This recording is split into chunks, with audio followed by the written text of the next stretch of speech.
Assalamu alaikum and welcome back on my channel Sarfazar Academy.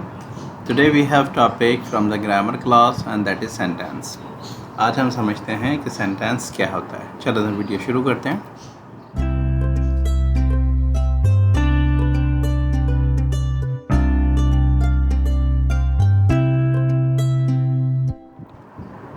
अब हम देखते हैं पार्ट्स ऑफ सेंटेंसेस क्या होते हैं। सबसे पहले इसमें होता है सब्जेक्ट। वो क्या होता है? The subject of a sentence is a noun, pronoun or noun phrase that performs the action or is the focus of sentence. It is usually appears at the beginning of the sentence. It is doer or main word of a sentence. हर जुमले के अंदर sentence के अगर part करें तो दो होते हैं। एक होता है सब्जेक्ट, दूसरा होता है प्रेडिकेट। अब सब्जेक्ट क्या होता है? सब्जेक्ट कहते हैं जुमले के अंदर कोई भी नाउन, प्रोनाउन या फ्रेज जो कि परफॉर्म करे एक्शन, यानी कोई काम कर रहा हो, या फिर फोकस हो, यानी मेन वर्ड हो जुमले का। It is usually appears. अब इसका यूजुअली बता रहे हैं कि इन द बिगनिंग, नॉर्मली ये जुमले के सबसे शुरू में आता है। इट इज़ डूअर, या तो ये काम करने वाला होता है, या man word of a sentence, या फिर जुमले का अहम लफ्ज़ होता है। फॉर एग्ज़ाम्पल असमत परफॉर्म्स नमाज। असमत नमाज़ पढ़ता है। अब इस पूरे जुमले के अंदर नमाज पढ़ने का काम किया जा रहा है, लेकिन डूअर कौन है, करने वाला कौन है? असमत। तो इस जुमले का सब्जेक्ट क्या होगा? असमत। एक और जुमला समझ लेते हैं। इस जुनैदा डॉक्टर। अब देखें पहला वर्ड नहीं है, लेकिन इस जुनैदा डॉक्टर, क्या जुनैद डॉक्टर है? तो इस जुमले के अंदर कौन क्या है? डॉक्टर है। लेकिन है कौन? मैन वर्ड क्या है? किससे फोकस किया जा रहा है? जुनैद को। तो जुनैद इस जुमले का सब्जेक्ट होगा। एक और हम सेंटेंस समझ लेते हैं। Abdullah can win the race. Abdullah race जीत सकता है। अब इसमें जीतने का जो अमल है वो कर कौन सकता है? Who is the doer? Abdullah. तो इस जुमले का सब्जेक्ट अब्दुल्ला होगा। इसके बाद कौन सा पार्ट होता है? That is predicate. Second part को हम प्रीडिकेट कहते हैं। प्रीडिकेट क्या होता है? The predicate of sentence is the verb or a verb phrase that describe the action or state of being of the subject. It is usually appears after the subject. Predicate क्या होता है? जो काम हो रहा हो, वर्ब या फिर जो फ्रेजेस जुमले के अंदर यूज़ हो रहा हो, या फिर सब्जेक्ट जो काम कर रहा होता है, उस पूरी बात को हम प्रेडिकेट कहते हैं। यूजुअली हम आम तौर पर ऐसे कंसिडर कर सकते हैं कि सब्जेक्ट के बाद का तमाम हिस्सा प्रेडिकेट होता है। फॉर एग्जांपल ये अगर सब्जेक्ट है तो इसके बाद का पूरा हिस्सा क्या कहलाएगा? प्रेडिकेट। अगर ये सब्जेक्ट है तो इसके बाद का हिस्सा प्रेडिकेट कहलाएगा। ठीक है, एग्जाम्पल में समझते हैं। Rahul is going to school. Rahul school जा रहा है। अब राहुल तो हो गया सब्जेक्ट। स्कूल जाने का काम कौन कर रहा है? डूअर कौन है? राहुल। तो ये तो हो जाएगा सब्जेक्ट। लेकिन जो काम पूरा हो रहा है या सब्जेक्ट के बाद का तमाम हिस्सा, ये प्रेडिकेट कहलाएगा। इसी तरह अगर जुमला है हुनैन इज़ रीडिंग बुक। हुनैन किताब पढ़ रहा है, तो हुनैन सब्जेक्ट हो जाएगा और बाकी हिस्सा predicate. Asim is eating an apple with friends. Asim दोस्तों के साथ सेब खा रहा है, तो आसिम इसमें सब्जेक्ट हो जाएगा, बाकी पूरा हिस्सा इसका प्रेडिकेट होगा। अब सेंटेंस के अंदर फर्दर हम इसकी डिटेल पढ़ते हैं। एक तो काइंड ऑफ सेंटेंस होते हैं कि जुमले कितनी तरह के होते हैं। Declarative, affirmative, positive sentence. या तो हम जुमले को, चार तरह के जुमले होते हैं, हम उसे अफर्मेटिव भी कहते हैं या पॉजिटिव सेंटेंस भी कहते हैं। दूसरा होता है डिक्लेरेटिव नेगेटिव सेंटेंसेस, या तो नेगेटिव सेंटेंस भी हम कहते हैं। इंटरोगेटिव अफर्मेटिव सेंटेंस, या फिर खाली इंट्रोगेटिव भी कहते हैं इसे, या इंट्रोगेटिव नेगेटिव सेंटेंस। और पांचवा होता है इम्पेरेटिव सेंटेंस, वो जुमले जिनमें हुक्म दिया जाता है। दूसरी चीज़ होती है हमारे पास स्ट्रक्चर ऑफ अ सेंटेंस। एक सेंटेंस का स्ट्रक्चर होता क्या है? नॉर्मली सेंटेंस या तो सिंपल सेंटेंस होता है, कंपाउंड सेंटेंस होता है, या फिर कम्प्लेक्स सेंटेंस होता है। अब हम इन दोनों चीज़ों को पढ़ लेते हैं कि काइंड ऑफ सेंटेंस क्या है और स्ट्रक्चर ऑफ सेंटेंस क्या है। तो सबसे पहले हम काइंड ऑफ सेंटेंस पढ़ते हैं। काइंड ऑफ सेंटेंस, सेंटेंस की काइंड क्या होती है? इससे मुराद ये होती है कि इस एक जुमले को कितनी तरीके से बनाया जाता है, यानी पॉजिटिव होता है वो, नेगेटिव होता है, इंटरोगेटिव होता है, या इंटरोगेटिव नेगेटिव होता है। इन सब चीज़ों को काइंड ऑफ सेंटेंस करते हैं। चलें अब हम डिटेल में एक एक को पढ़ लेते हैं। सबसे पहले हम देखते हैं काइंड ऑफ सेंटेंस है क्या। There are major 4 type of sentence. Sentence की मेजर 4 तरह की टाइप होती हैं। वो क्या है? डिक्लेरेटिव, अफर्मेटिव, सेंटेंस, या फिर उसे हम पॉजिटिव सेंटेंस भी कहते हैं। डिक्लेरेटिव नेगेटिव सेंटेंस, या फिर उसे हम नेगेटिव सेंटेंस भी कहते हैं। इंटरोगेटिव अफर्मेटिव सेंटेंस, या फिर हम इसे सिंपल इंटरोगेटिव भी कहते हैं। Interrogative negative sentence, imperative sentence, ये टोटल 5 तरह के जुमले होते हैं। अब हम एक एक को समझ लेते हैं कि डिक्लेरेटिव, अफर्मेटिव या फिर पॉजिटिव सेंटेंस होता क्या है। A sentence that makes a statement or assertion is called declarative, affirmative or positive sentence. वो जुमला जिसके अंदर आप कोई स्टेटमेंट दें, कोई बात कहें, या फिर वो किसी बात को वाज़ा कर रहा हो, डिस्क्रिप्टिव सेंटेंस हो, उसे हम क्या कहते हैं? पॉजिटिव जुमला। फॉर एग्जाम्पल, अब हम एग्जाम्पल समझ लेते हैं। She is a talented musician, वो एक हुनरमंद मौसीकार है। ठीक है। शी इज़, अब इस जुमले के अंदर सब्जेक्ट तो शी हो गया, बाकी हिस्सा प्रीडिकेट हो गया। लेकिन इस जुमले के अंदर आप एक चीज़ देखें कि एक स्टेटमेंट है। अब किसका है वी डोंट नो, लेकिन एक स्टेटमेंट आया हुआ है कि वो कोई लड़की जो है टैलेंटेड म्यूजिशियन है। इसी तरह एक दूसरा स्टेटमेंट है the sun is shining brightly. Statement में हमें बताया जा रहा है कि सूरज जो है वो रोशनी से चमक रहा है। इसी तरह एक ये है I love spending time with my family, मैं अपने घर वालों के साथ वक्त गुजारना पसंद करता हूँ। अब इस जुमले के अंदर भी स्टेटमेंट है। अब यहाँ ही always has a positive attitude, उसका हमेशा पॉजिटिव एटीट्यूड होता है। इस जुमले में भी हमें स्टेटमेंट मिल रहा है। या फिर एक जुमला हम देखते हैं the flowers are so beautiful, फूल बहुत खूबसूरत हैं। या the project was great success, ये जो प्रोजेक्ट है वो बहुत अच्छी हमारी सक्सेस थी। अब इन तमाम जुमलों के अंदर अगर आप देखें तो हमें अफर्मेटिव मिल रहा है और एक स्टेटमेंट मिल रहा है। डिक्लेरेटिव नेगेटिव सेंटेंस, या तो डिक्लेरेटिव भी कहते हैं या नेगेटिव जुमले, वो जुमले जिसमें किसी बात से, किसी स्टेटमेंट से इनकार किया जा रहा हो। अब पहले इसकी डेफिनेशन समझ लेते हैं। The declarative negative sentence express the opposite of a positive statement, ये किसी भी पॉजिटिव स्टेटमेंट का अपोजिट होता है, यानी नेगेटिव सेंटेंस होता है। In the other words, it states that something is not true, not happening or not the case. आसान हम अगर से समझे तो कह सकते हैं कुछ नहीं है, या फिर कुछ सच नहीं है, या फिर कुछ हो नहीं रहा है, या फिर कोई केस सही नहीं है। ठीक है, यानी हम हर सवाल में इनकार करते हैं। For example I don't like pizza, अभी मैं इनकार कर रहा हूँ कि मुझे पिज़्ज़ा पसंद नहीं है। या फिर she hasn't seen that movie before, उसने ये मूवी पहले नहीं देखी है। या फिर he didn't finish his homework, उसने अपना काम ख़त्म नहीं।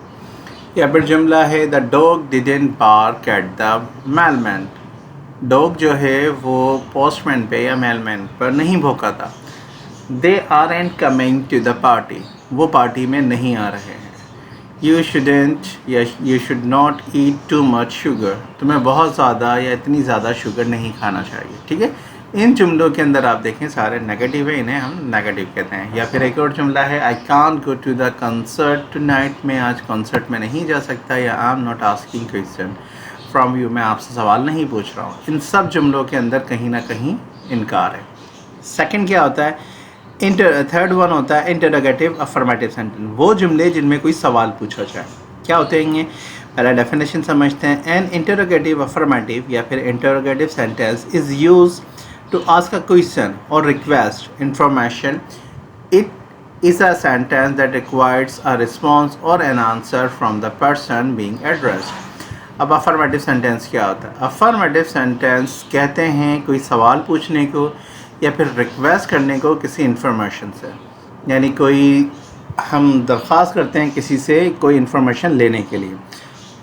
It is a sentence, normally ये वो जुमला होता है दैट रिक्वायर्स अ रिस्पॉन्स, जो कि आपसे रिस्पॉन्स रिक्वायर कर रहा होता है, यानी आपसे मांग रहा होता है जवाब, और एन आंसर या फिर किसी बात का जवाब from a person being address, उससे जिससे ये सवाल किया जा रहा है। नॉर्मली इसमें सवाल किया जाता है, तो ये हर वो जुमला जो सवालिया जुमला होता है उसे हम इंटरोगेटिव या फिर इंटरोगेटिव अफर्मेटिव सेंटेंस करते हैं। अभी किस तरह से हो सकता है?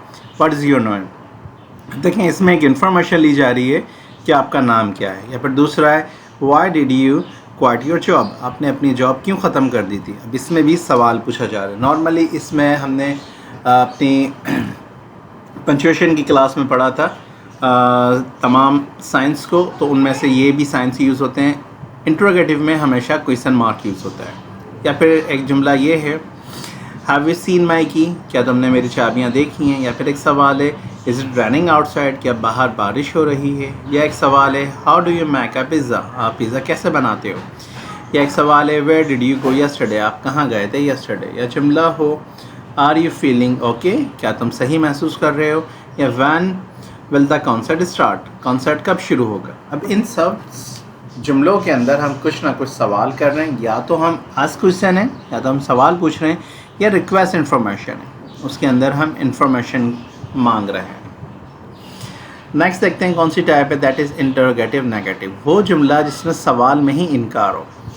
इसकी डेफिनेशन पढ़ लेते हैं। It is use to ask, ये क्वेश्चन पूछने के लिए ही होता है, and express a negative meaning, और नेगेटिव मीनिंग जाहिर करने के लिए होता है, और डिनाइल ऑफ अ समथिंग, या फिर किसी चीज़ से इनकार का पूछा जा रहा होता है। इट इज़ अ रिक्वेस्ट, ये भी रिक्वेस्ट होती है, that expect a negative response, जो एक्सपेक्ट कर रही होती है negative answer.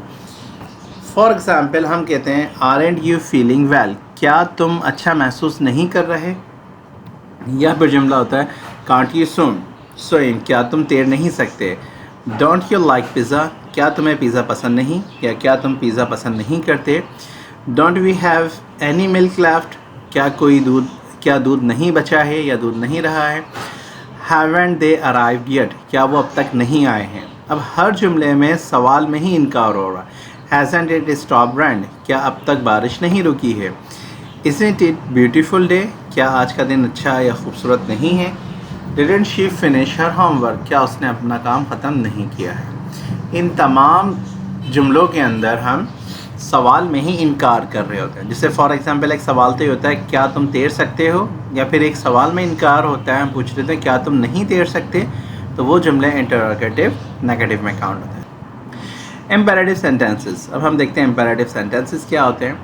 N imperative sentence gives a direct command, order or instruction or request or suggestion to someone. It is used to tell someone what to do or how to do it. The subject of an imperative sentence is usually implied, as it is often the person being addressed. अब imperative sentence क्या होते हैं। Normally इसे हम हुक्मिया जुमले कहते हैं, वो जुमले जिनमें कोई हुक्म दिया जा रहा हो। अब देखें, वो जुमले जिसमें कोई हुक्म दिया जाए, डायरेक्ट कमांड हो, ऑर्डर हो, किसी चीज़ की कोई इंस्ट्रक्शन हो, कोई हिदायत की जा रही हो, या फिर रिक्वेस्ट की जा रही हो, कोई दरख्वास्त की जा रही है, या कोई मशवरा दिया जाए किसी को, तो ये जुमले इम्पेरेटिव कहलाते हैं। It is usually tell someone that how to do, normally ये होता है किसी को बताने के लिए कि कोई काम कैसे किया जाता है, या कोई काम कैसे होता है, या फिर कोई काम तुम्हें कैसे करना चाहिए। तो सब्जेक्ट ऑफ एन इम्पेरेटिव, इसके अंदर कोई सब्जेक्ट नहीं होता, वो इम्प्लाइड होता है, यानी ये वो होता है जिससे बात की जा रही है, वही इसका सब्जेक्ट होता है। ठीक है, often the person being addressed, जिससे बात की जाए वही इसका सब्जेक्ट होता है। यू होता है वैसे नॉर्मली। फॉर एग्जाम्पल आप कहते हो, sit down and listen to me. अब यहाँ आप इसे एक कमांड दे रहे हो या इंस्ट्रक्शन दे रहे हो कि आप बैठ जाओ और मेरी बात सुनो। या फिर दूसरा है, be careful while crossing the street. अब यहाँ पर आप एक सजेशन दे रहे हो कि जब आप रोड क्रॉस करें तो उस वक्त केयर किया करें। Don't touch that hot stove, ये जो गर्म चूल्हा है उसे हाथ ना लगा। अब यहाँ पर आप क्या कर रहे हो, इंस्ट्रक्शन दे रहे हो या कमांड दे रहे हो कि कोई बच्चा है अगर वो गर्म चूल्हे को हाथ लगाएगा तो जल जाएगा, तो यहाँ आप कमांड दे रहे हो कि इसे आप हाथ ना लगाओ, या इंस्ट्रक्शन कर रहे हो। डोंट ईट शुगर डायरेक्टली, अब यहाँ पर आप एक सजेशन दे रहे हो कि भाई शुगर जो है वो डायरेक्ट ना खाओ। या फिर हम कहते हैं, कम हेयर राइट नाउ, अपने बच्चों को या किसी को हम हुक्म देते हैं या ऑर्डर देते हैं कि जी इसी वक्त यहाँ आओ। या use helmet while riding a bike, अब ये एक सजेशन है कि जब आप बाइक चलाएं तो हेलमेट पहना करें।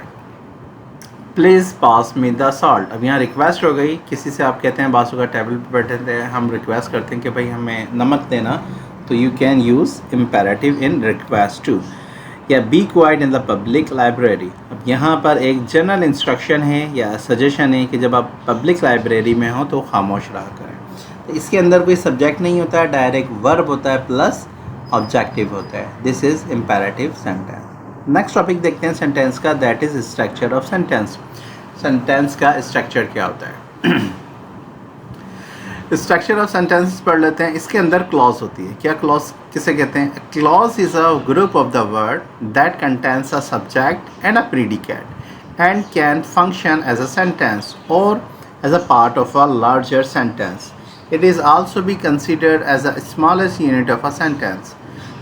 क्लॉज क्या होती है? क्लॉज कहते हैं एक वो जुमला जिसके अंदर सब्जेक्ट हो और प्रीडिकेट हो यानी सेंटेंस हो, उसी पूरे को क्लॉज कहते हैं. लेकिन क्लॉज और सेंटेंस में फिर क्या फ़र्क हुआ? नॉर्मली दोनों एक ही कंसीडर किए जाएंगे अगर यही मीनिंग हो, क्योंकि एक सेंटेंस उसमें भी सब्जेक्ट और प्रीडिकेट होता है और क्लॉज में भी होता है, लेकिन इसमें फ़र्क है. Let's find out what is the difference between clause and sentence. इन दोनों में फ़र्क क्या है देखें. एक ही जुमला है, Salim can swims in deep sea. Salim जो है गहरा समंदर में तैर सकता है. अब इसके अंदर क्या है? सलीम सब्जेक्ट हो गया और बाकी प्रीडिकेट हो गया. ठीक है. एक अब इसके अंदर वन क्लॉज, इसे हम अगर पूरे जुमले को हम सेंटेंस भी कह सकते हैं. अगर हम पूछें इसमें कितने क्लॉज हैं तो हम इसे कहेंगे एक क्लॉज है. ठीक है. एक दूसरी बात कर लेते हैं. Haseeb pledge his dues. Haseeb pays his dues when he receive his salary. Haseeb अपने ड्यूज़ जो है, उधार जो है, जब देता है जब वो अपनी सैलरी रिसीव करता है. अब देखें ये सेंटेंस एक है पूरा, इसमें एक सब्जेक्ट है, बाकी ये प्रीडिकेट है. यहाँ पर देखें एक और सब्जेक्ट आ गया और एक प्रीडिकेट हो गया. तो ये सेंटेंस अगर हम बात करेंगे पूरा एक कहलाएगा, लेकिन क्लॉज की बात करेंगे दो आएगा, क्योंकि इसमें एक सब्जेक्ट नहीं है बल्कि दो सब्जेक्ट हैं. ये भी सब्जेक्ट है, ये भी सब्जेक्ट है, तो इसमें दो क्लॉज हैं. ये क्लॉज वन हो जाएगा और वैन के बाद जो दूसरा है ये क्लॉज टू हो जाएगा. अगर ओवरऑल देखें तो ये सेंटेंस है. नाउ आई बिलीव कि आपको क्लियर सेंस हो रहा होगा कि अगर एक जुमला उसे हम सेंटेंस भी कह सकते हैं, क्लॉज भी कह सकते हैं, सिंगल क्लॉज या वन क्लॉज. लेकिन एक जुमला जो बड़ा हो उसमें एक से ज़्यादा क्लॉज हो सकती है. सेंटेंस वो एक ही कहलाएगा, ये दो सेंटेंस नहीं कहलाएंगे, एक सेंटेंस कहलाएगा लेकिन क्लॉजेज दो हो जाएंगे. अब क्लॉजेस कितनी तरह की होती है? There are two main type of clauses. दो मेन टाइप होती है. सबसे पहले होती है इंडिपेंडेंट क्लॉज. इंडिपेंडेंट वर्ड से ही जाहिर हो रहा है आज़ादाना, मतलब ये जिसे किसी जुमले की ज़रूरत ना हो, यानी किसी चीज़ की ज़रूरत ना हो, आज़ाद हो. वो कैसे? A complete sentence. Independent clause को हम एक कंप्लीट सेंटेंस कह सकते हैं. मिसाल के तौर पे I don't believe on ghost. मैं भूतों पर भरोसा नहीं करता. ये एक पूरा जुमला है, इसमें एक सब्जेक्ट है, बाकी प्रीडिकेट है, ये एक क्लॉज है. या फिर एक जुमला है, ये क्लॉज कहलाएगा. या एक जुमला है पाकिस्तान वॉन वर्ल्ड कप इन 1992. पाकिस्तान 1992 में वर्ल्ड कप जीता था, तो ये भी एक क्लॉज है, एक इंडिपेंडेंट है. इससे आगे पीछे किसी जुमले की ज़रूरत नहीं है. इट इज़ इंडिपेंडेंट, मतलब इसी से हमें बात समझ आ रही है. This thief killed my father. चोर ने मेरे वालिद को कत्ल किया था. अब ये भी वन क्लॉज है, इसमें हमें किसी इंडिपेंडेंट क्लॉज है, इसमें किसी चीज़ की ज़रूरत नहीं है. जब मिसाल के तौर पे डिपेंडेंट क्लॉज कहते हैं. जब आप डिपेंडेंट समझेंगे तो इंडिपेंडेंट खुद ही है. डिपेंडेंट का मतलब होता है किसी पर इन्हिसार करने वाला. ये इंडिपेंडेंट होता है, आज़ाद होता है, किसी पे इन्हिसार नहीं करता. ये जुमला इन्हिसार कर रहा होता है अपनी क्लॉज से, या तो फर्स्ट क्लॉज पे या फिर सेकंड क्लॉज. कैसे?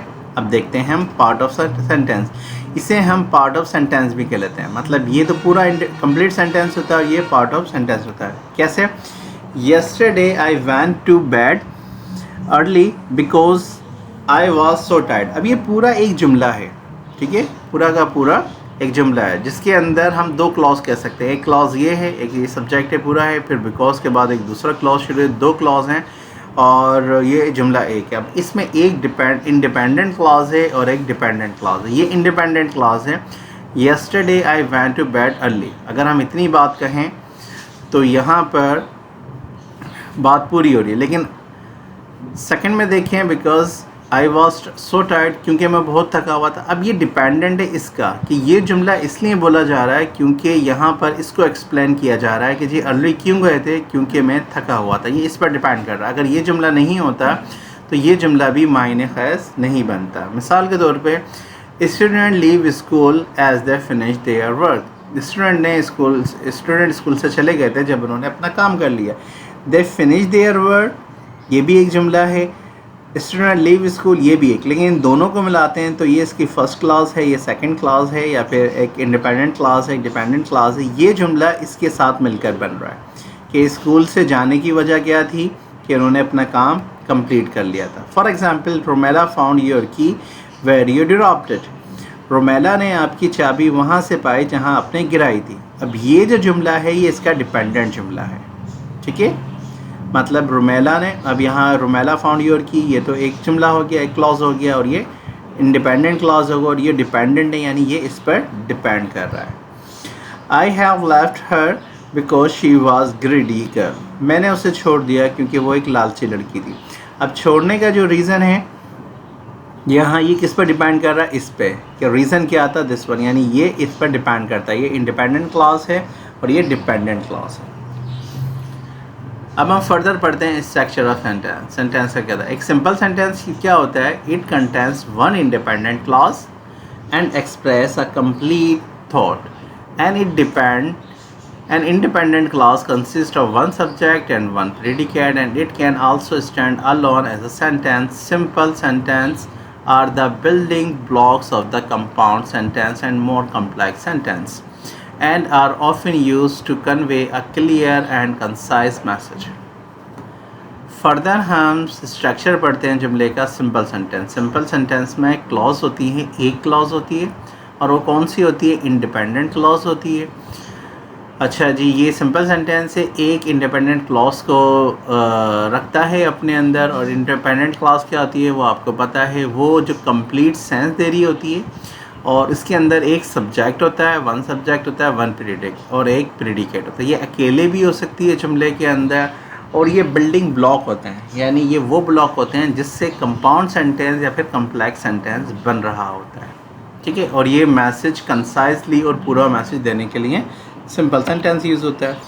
चलें अब हम एग्जांपल समझ लेते हैं। जैसे आई लाइक पिज़्ज़ा, मुझे पिज़्ज़ा पसंद है। आई लाइक अली परफॉर्म नमाज, अली नमाज पढ़ता है। इस पूरे जुमले में हम देख लेंगे सिंपल सेंटेंस है, एक सब्जेक्ट यूज़ हो रहा है और एक प्रेडिकेट यूज़ हो रहा है। He reads book every day every night.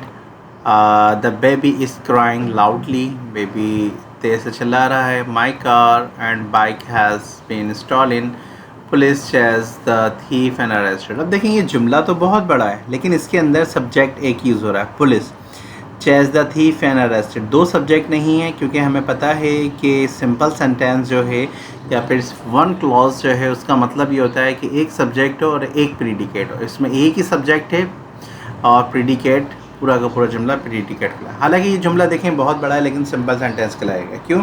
क्योंकि a quick brown fox success to climbed on largest tree of the jungle। अब जुमला तो बहुत बड़ा है, लेकिन इसके अंदर देखें एक सब्जेक्ट है अ क्विक ब्राउन फॉक्स, बाकी पूरा उसका प्रीडिकेट है, तो ये क्या कहलाएंगे, सिंपल सेंटेंस। अब हम देखते हैं कंपाउंड स्ट्रक्चर ऑफ सेंटेंसेस के अंदर दूसरी चीज़ हम देखते हैं कंपाउंड सेंटेंस क्या होता है। In it consist of two or more independent clause joined together by the coordinating conjunction, semicolon or a colon. It can be joined with help of and, but, yet, so, that, when, where or etc. ठीक है। अब ये क्या होता है, it consists of two or more independent clause। Complex compound sentence के अंदर होता है एक या एक से ज़्यादा इंडिपेंडेंट क्लॉज होती हैं जो ज्वाइन होती हैं किसकी थ्रू, कंजक्शन की थ्रू, या फिर सेमीकोलन से या फिर कॉलन से। और नॉर्मली कंजक्शन जो यूज़ होती हैं वो and, but, yet, so, that, when, where, ETC ये यूज़ हो रही होती हैं। अब हम एग्जांपल से इसे समझते हैं।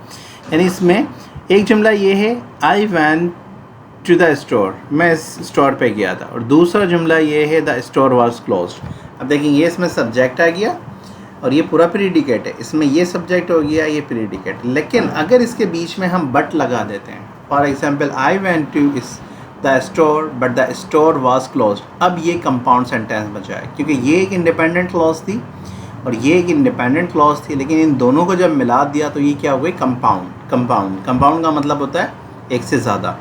इसी तरह एक जुमला है, समी स्टडीड हार्ड, समी ने मेहनत की थी, अच्छा पढ़ा था। ही पास द टेस्ट, उसने पास टेस्ट किया। लेकिन यहाँ अगर हम सो लगा दें तो सो का वर्ड क्या कर रहा है, इन दोनों सेंटेंसेस को कंपाउंड कर रहा है, मिला रहा है। Now the sentence would be Sami studied hard so he pass the test. Sami ने मेहनत की थी पढ़ाई में, इसलिए वो टेस्ट में पास हो गया। या फिर एक जुमला है, आई डिडंट फाइंड माई की, मैंने अपनी चाबी नहीं, मुझे मेरी चाबी नहीं मिली। या I left it last night, मैंने उसे कल रात छोड़ी थी। वेयर कर दिया तो अब ये जुमला कंपाउंड हो गया, क्योंकि इसमें एक सब्जेक्ट ये है, एक सब्जेक्ट ये, बाकी प्रीडिकेट है, बाकी प्रीडिकेट है। इस तरह से और जुमले हम देख सकते हैं। फॉर एग्ज़ाम्पल यहाँ है we can go for walk, हम वॉक पे जा सकते हैं। We can watch movie at home, अगर और लगा देंगे तो ये पूरा जुमला कंपाउंड हो जाएगा कि we can go for walk, या तो हम चहलकदमी कर सकते हैं या फिर हम मूवी देख सकते हैं। एक जुमला है I have inform everyone this job is on contract, यहाँ पर हमने डेट के साथ इस जुमले को ज्वाइन कर दिया। अब ये सारे जुमलों को आप समझ सकते हैं कि ये इस तरह से बनते हैं कंपाउंड। अब कम्प्लेक्स सेंटेंस क्या होता है उसे समझ लेते हैं। Complex sentence, a complex sentence is a type of a sentence that contains one independent clause and at least one dependent clause. The dependent clause is introduced by a comma or colon or semicolon and subordinating conjunction such as because, although, while, since or if, and it cannot be stand alone and as a complete sentence. Complex sentence क्या होता है? Compound और complex में अब क्या फ़र्क है? उसमें दोनों इंडिपेंडेंट क्लॉज थी, इसमें एक डिपेंडेंट क्लॉज होना चाहिए और एक इंडिपेंडेंट क्लॉज होना चाहिए, जिन्हें सेपरेट उसी तरह सेमीकोलन या कॉलन से हो, या फिर इसमें कंजक्शन बिकॉज, आल्थो, वाइल, सिंस और इफ़ वगैरह यूज़ हों। ये अकेले नहीं आते। मिसाल के तौर पे आल्थो शी वाज टायर्ड, हालांकि वो थकी हुई थी। शी कंटिन्यूड द वर्क, फिर भी उसने काम कंटिन्यू किया। अब देखिए एक सब्जेक्ट आ गया, एक प्रीडिकेट आ गया, एक सब्जेक्ट आ गया, एक प्रीडिकेट आ गया, लेकिन आल्थो जब इसमें लग गया इसने इस दोनों जुमलों को मिला दिया। Now it is complex sentence. इसी तरह कोमा लगा के हमने इसे सेपरेट कर दिया। For example I will visit the store, मैं स्टोर का विज़िट करूँगा। आई हैव टाइम टुनाइट, मेरे पास आज टाइम है। लेकिन इफ़ करेंगे तो अब ये दोनों जुमले कम्प्लेक्स हो जाएंगे, यानी I will visit the store, मैं स्टोर विज़िट करूँगा अगर मेरे पास वक्त हुआ तो। आई मिस द ट्रेन, मैंने ट्रेन मिस कर दी। He arrived at the station, he arrived late at station, वो देर से स्टेशन पर आया था। बिकॉज लगा दिया तो अब इस वर्ड ने इन दोनों इंडिपेंडेंट और डिपेंडेंट क्लॉज को मिक्स कर दिया, तो दिस इज़ कम्प्लेक्स। एक और जुमला है एवरीवन cheered with joy, हर कोई खुशी से चिल्ला उठा। I received award, मैंने अवार्ड रिसीव किया। अब यहाँ पे वैन किया तो ये इंडिपेंडेंट क्लॉज था, इसके साथ मिक्स होके और वैन के साथ जब ये मिला तो पूरा एक सेंटेंस बन गया और complex sentence, everyone cheered with joy when I received award। इस तरह से हम दूसरे सेंटेंसेस देख सकते हैं। ये सारे के सारे सेंटेंसेस कम्प्लेक्स सेंटेंस की एग्जाम्पल है। ठीक है, I hope this video is clear to you. और अगर आप इस वीडियो को अच्छे से देख, I hope this video is clear to you. इंशाल्लाह नेक्स्ट वीडियो में हम नेक्स्ट टॉपिक के साथ बात करते हैं। तब तक के लिए अपना ख्याल रखिएगा। अल्लाह हाफ़िज़।